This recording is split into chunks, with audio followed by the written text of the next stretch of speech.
फरमाएं। हुजूर अब हम यदखुलूना फी दीनिल्लाहि अफ़वाजा के नज़ारे तो देखने शुरू कर दिए हाँ जी, और हम ये भी जानते हैं कि आइंदा 200 साल 100 साल तो हमें हो गए, इस्लाम गालिब आएगा। इंशाल्लाह।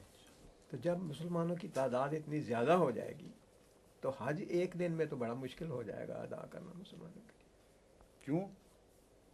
आजकल ही बड़ी मुश्किल पड़ी हुई है, तो फिर भी हो रहा है। कोटा मुकर्रर कर रहे हैं। नहीं, मेरा मकसद ये है, जब अरबों अरब लोग आए बात सुनिए ना, खाना काबा के गिर्द घूमना है, जी उन जगहों का तवाफ करना है। जी जब लोग ज़्यादा होंगे तो उनकी उस वक्त तक इजादात भी ज़्यादा हो चुकी होंगी और ज़राए भी और बन चुके होंगे और दायरा वसी से वसीतर होता चला जाएगा। जी इसलिए अल्लाह ताला को इंतज़ाम खुद ही उस वक्त फरमा देगा और सलाहियतें, इंतज़ामी सलाहियतें भी अल्लाह ताला की तरफ से तरक्की कर चुकी होंगी।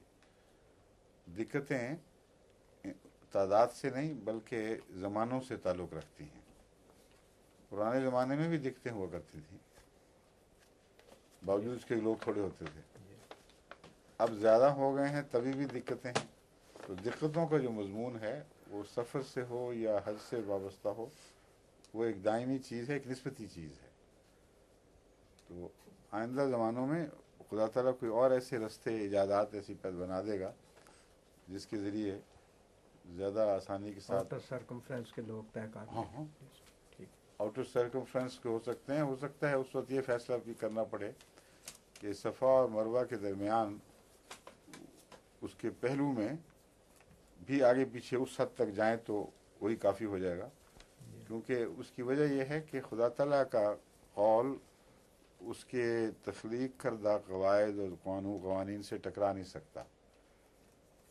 अगर 1 करोड़ आदमी वहाँ आ जाए, मसलन जी कई अरब की आबादी में 1 करोड़ आदमी का आना मुमकिन है, तो रोकने के हम मजाज नहीं हैं।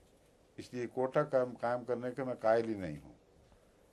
कोटा जब आप बनाते हैं तो साफ पता चला कि आपने बालों को हज से रोक दिया है, जिनकी ज़िंदगी की आप ज़मानत नहीं दे सकते। तौफीक उनको अल्लाह ने अता फरमाई और आपने कहा जी हम नहीं संभाल सकते, आपको कोई हक नहीं है। अपने इंतज़ाम को बेहतर बनाएं। खुदा ने इनकी तौफीक भी तो बढ़ाई। देखें अब यहाँ दौलत जो निकली है वो इसलिए तो नहीं थी कि सोने के महलात बनाए जाएं, वो इसलिए थी कि हज के तकाजे पूरे हो सकें। इसलिए कोटे वोटे जो हैं ये सब यूँ ही फर्जी रोके हैं जिनका इंसान को इख्तियार ही नहीं है। लाजिमन ये सोचना पड़ेगा उस ज़माने के लिहाज से कि खुदा का हुक्म है और तौफीक उसने दी है, जितने आदमी आएँ हमें ज़रूर संभालने होंगे। उसके लिए आला से आला इंतज़ामात की सलाहियत अल्लाह ताला खुद अता फरमाएगा उन लोगों को जो मुत्तकी हैं, जिनके सुपुर्द ये काम हो और उसकी अहलियत रखते हैं।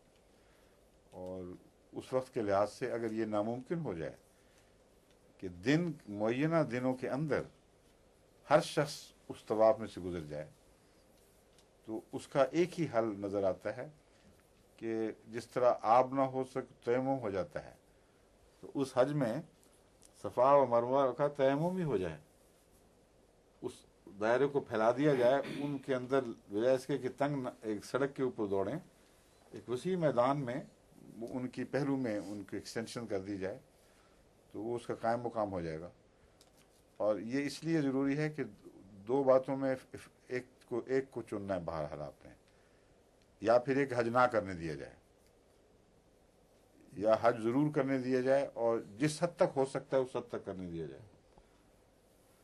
तो ये जिस हद तक का जो मजमून है वही है, मन इस्तता इलैहि सबीला। इस्तिताअत अल्लाह ने बख्शी है, पहुँचा उसने दिया।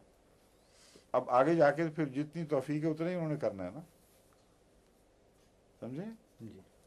तो हो सकता है बड़े दायरे वसी हो जाएंगे। बहुत दूर से रमी अजमार भी सिर्फ वो एक निशान ही हो जाएगा दूर तक, वरना अभी भी अक्सर लोग रमी से वो महरूम ही आते हैं क्योंकि पहुंच ही नहीं सकते।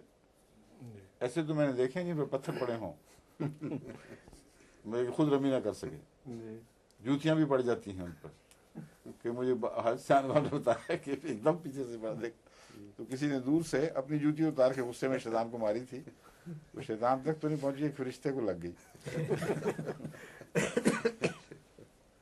अच्छा जी, और اور یہ شفاعت جو ہے اس میں اجازت کی ضرورت کی کیا حکمت؟ ماننا تو ہوتا ہی اللہ تعالیٰ نے، کیا اللہ تعالیٰ مان تو لیتے ہی ہیں.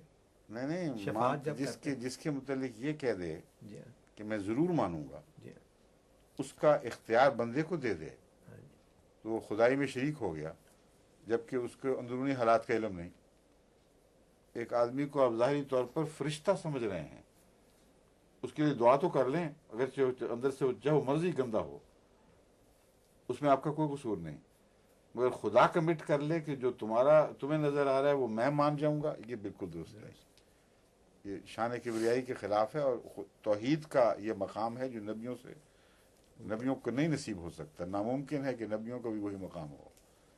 اس لیے منزل رضی میں بڑی شوقت ہے، غیر معمولی اس میں ایک خدا تعالیٰ کی طرف سے ایک روب اور تمکنت کا اظہار ہے.